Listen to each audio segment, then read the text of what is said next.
I've got a couple of questions on how reliable and how this EPRC solar charger is working, and some of the features. Uh, I got this charger about a couple of years ago, so for an inexpensive charger. I paid $30 for the first one I bought. The second one I bought for another purpose. I paid $17 on eBay. So it's working fine so far. It does what it's supposed to do. It's only 10 amps, so you can't really use it with a big setup. The question I had was on for the load part of the charger. Will the charger disconnect the load when the battery voltage is low or drained? Well, I am looking at the instruction manual here, and you can see for yourself the load disconnect is 11.1 volt, and the load reconnect is 12.6 volt. And so I guess when the charger senses the load is too much and is draining the battery, it will disconnect it. But like I said, I don't think I would like to drain the battery down to 11 volts. For my purpose, I generally just set the timer function of the charge controller to control the load, so I don't discharge the battery down too much.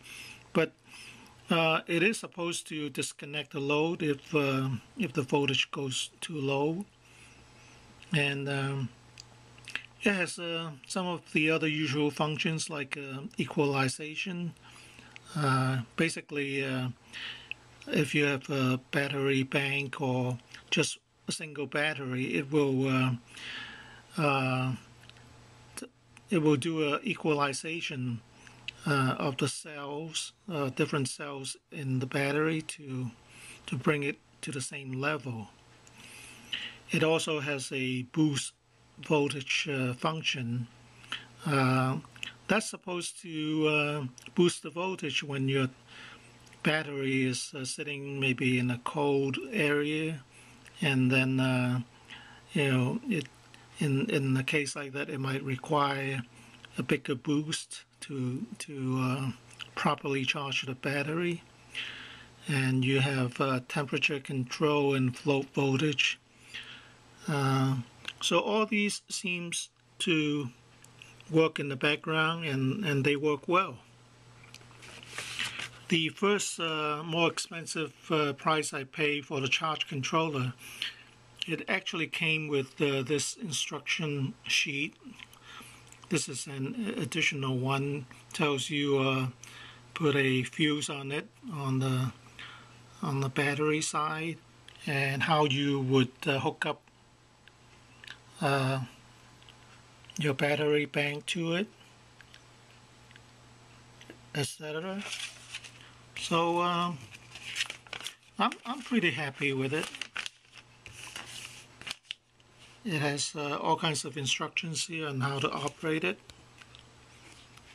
Okay, so here's the solar charger at work. The battery is 14.3 volt. When it gets up to 14.6, it will disconnect the charge process.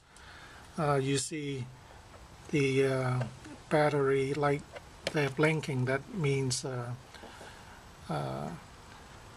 the battery is full, and when it gets up to 14.6, it will disconnect it. Okay, a word about my DC to AC inverter. I have a small one. I used to have a bigger one, thinking bigger is better. But actually, for my purpose, I use this as a backup. I don't use it often. So a smaller inverter will use less less battery power. Plus it is quiet. When you first turn it on, it is actually on now. When you first turn it on, the fan might turn on for like 15 seconds and then it will stop. And I have a drill attached to it.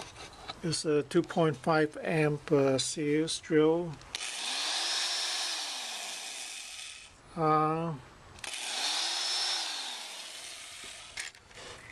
You can see the fan doesn't even go on when I operate the drill. So for my purpose, this works fine. Of course, I have a fuse on it, and that's the battery it is drawing the power from, and that's okay. A smaller unit is better because it doesn't have that much drain, parasitic drain on it. I have this desulfator here that I have attached to this bigger battery. I'm not quite sure how well it's working with the big battery, but for the battery jumper that I have, I charged the battery a few times with the desulfator. Before it wasn't holding the charge. I would charge it and I would get 3 lights, and after a week or two I would only have 2. But after using the desulfator with this, I charge it a few full cycle, and now it seems to be holding the charge. I get 3 LED lights, meaning this is fully charged. So I haven't really determined how well it is working on this bigger battery, but this battery is somewhat new and I'm just hooking it up more as like a preventative maintenance kind of thing on the battery. So I hope this will answer some of the questions I have on the solar charge controller. Oh, one more thing, just make sure the load control,